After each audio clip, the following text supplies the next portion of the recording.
Hello, everyone. Welcome to English Channel Podcast. Hey everyone, welcome back to the English Leap podcast, your go-to English podcast for learning English, where you grow your English and your mindset together. I'm Erin. And I'm Evan, and today, we're hitting a big one that frustrates everyone, no matter your age, your job, or where you live. Yep, we're talking about focus, or more accurately, why you can't focus. Have you ever sat down to do something important and then found yourself checking your phone, opening 5 tabs, or wondering what's in the fridge? All the time.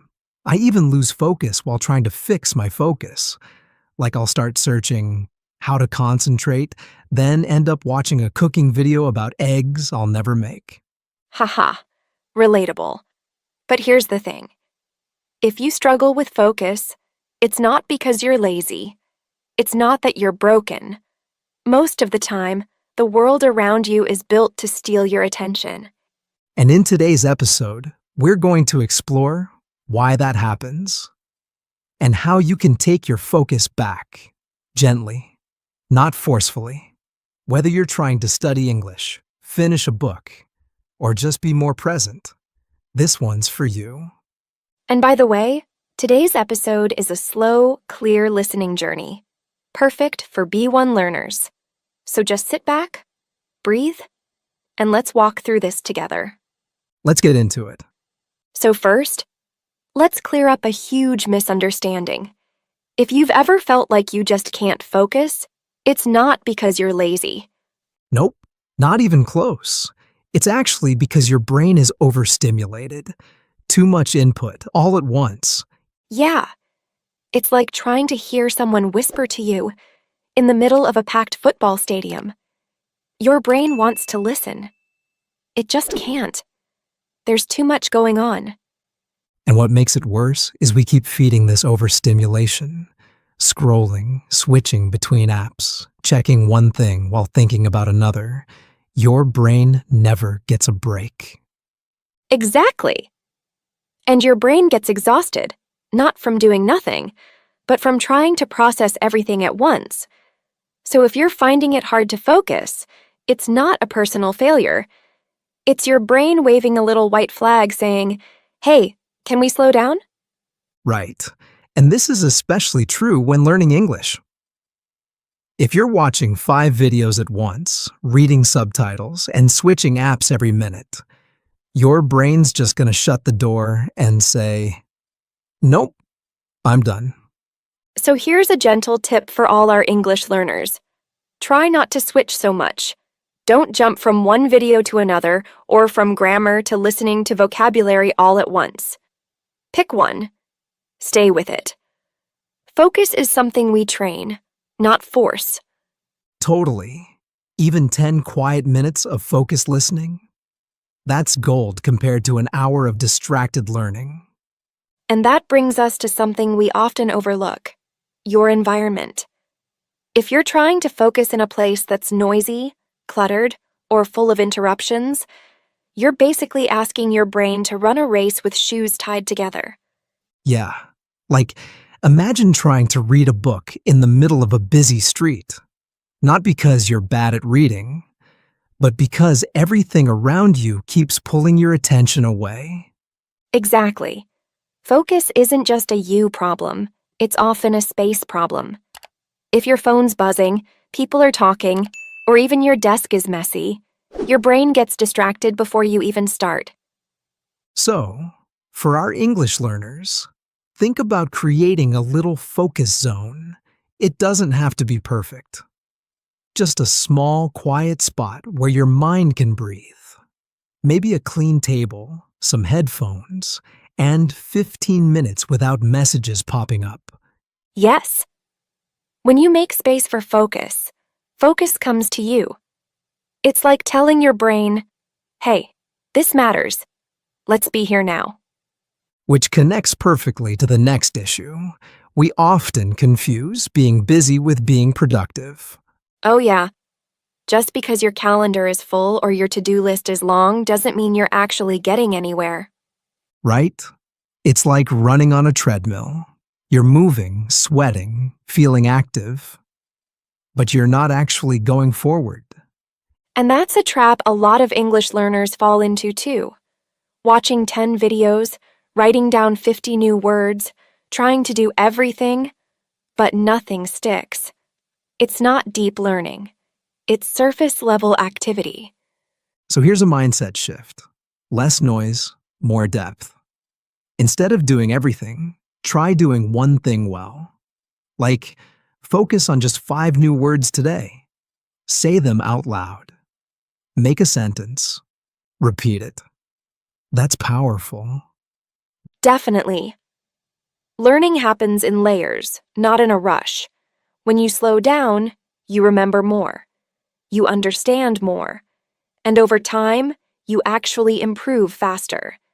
So don't measure your progress by how much you're doing. Measure it by how deeply you're understanding what you're doing.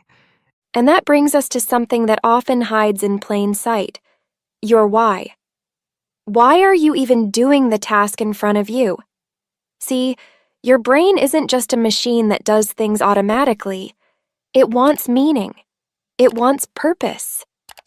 And when you sit down to learn something, but your brain can't see why it matters, it's going to resist. Right. Think about it.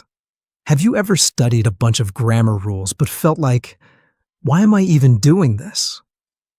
That's your brain saying, I don't get the point. And when there's no meaning, there's no focus. So here's a gentle shift. Always connect your English learning to something real. Are you learning so you can travel, talk to a friend, get a job, watch your favorite shows without subtitles?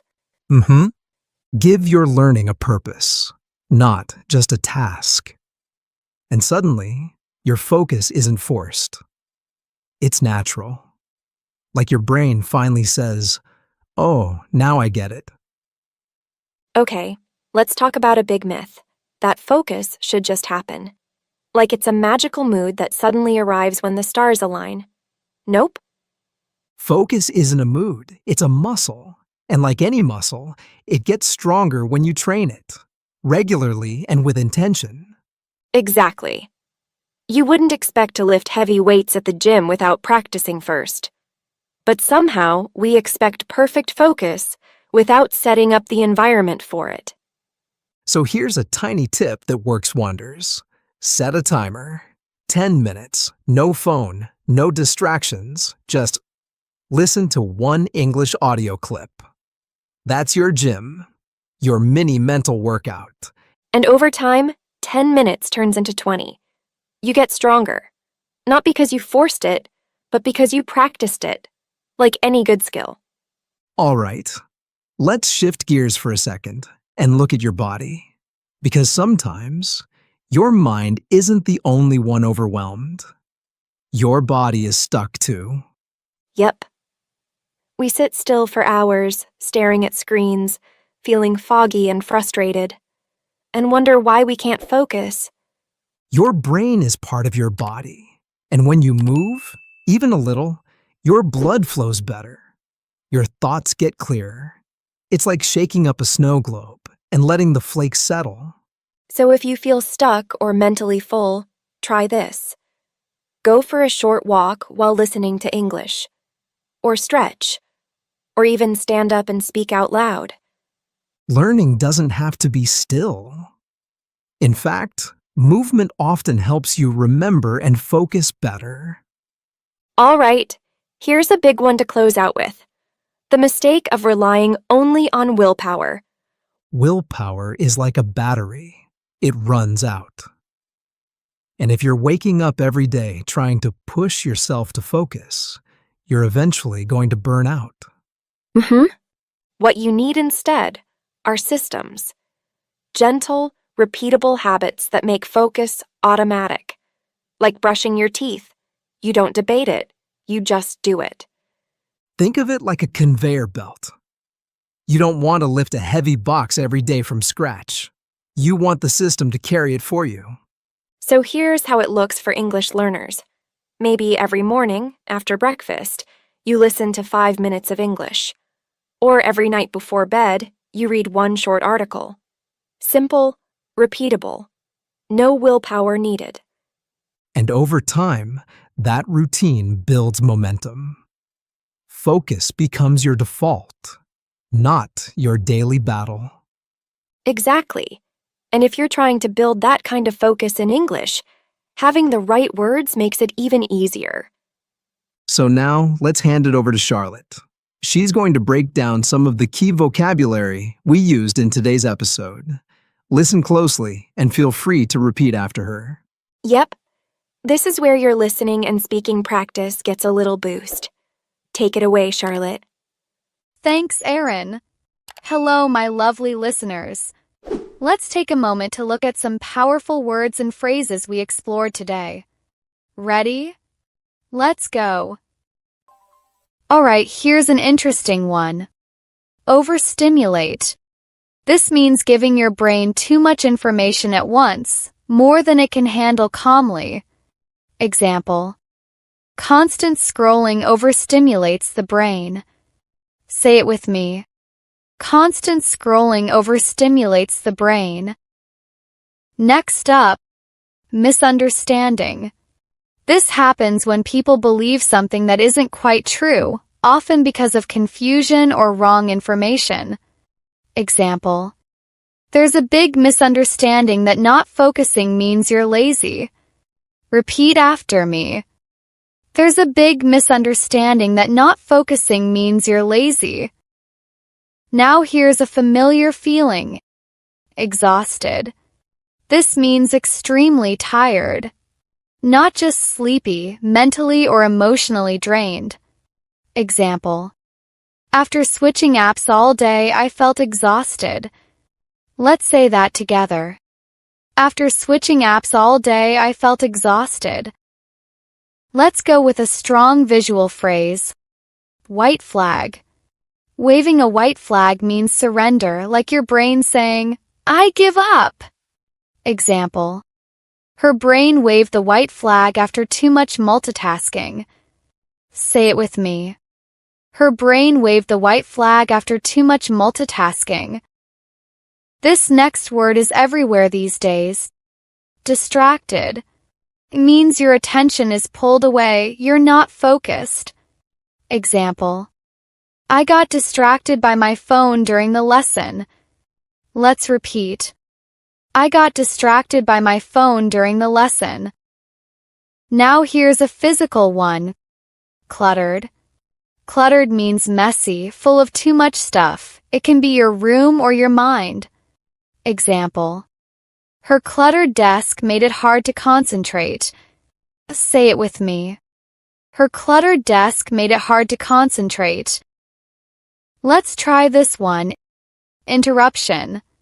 An interruption is something that breaks your flow, like a noise, a message, or someone talking. Example: he couldn't finish reading because of constant interruptions. Let's try together. He couldn't finish reading because of constant interruptions. Now here's a tricky one. Myth. A myth is a false belief, something people say a lot but it's not true. Example: it's a myth that focus comes naturally to everyone. Say it with me. It's a myth that focus comes naturally to everyone. This word is super useful. Intention. It means a clear purpose, knowing why you're doing something. Example: she studied with intention, not just habit. Repeat. She studied with intention, not just habit. And last but not least, willpower. Willpower is the strength to control yourself and keep going, even when it's hard. Example: relying on willpower alone can lead to burnout. Say it with me. Relying on willpower alone can lead to burnout. That's it for today's vocabulary breakdown. Remember, don't just learn these words, try using them this week. Speak them. Write them. Make them yours. You're doing amazing. Now, let's go back to Aaron and Evan to wrap it all up. Thanks, Charlotte. I love how just a few good words can bring so much clarity. If you're listening, remember, vocabulary is like adding tools to your mental toolbox. The more you have, the more confidently you can build your thoughts in English. Exactly. And we hope today's episode helped you understand that focus isn't about being perfect. It's about being kind to your mind, creating better systems, and learning how to slow down when everything feels too fast. And as always, don't forget, we've made a free PDF just for you.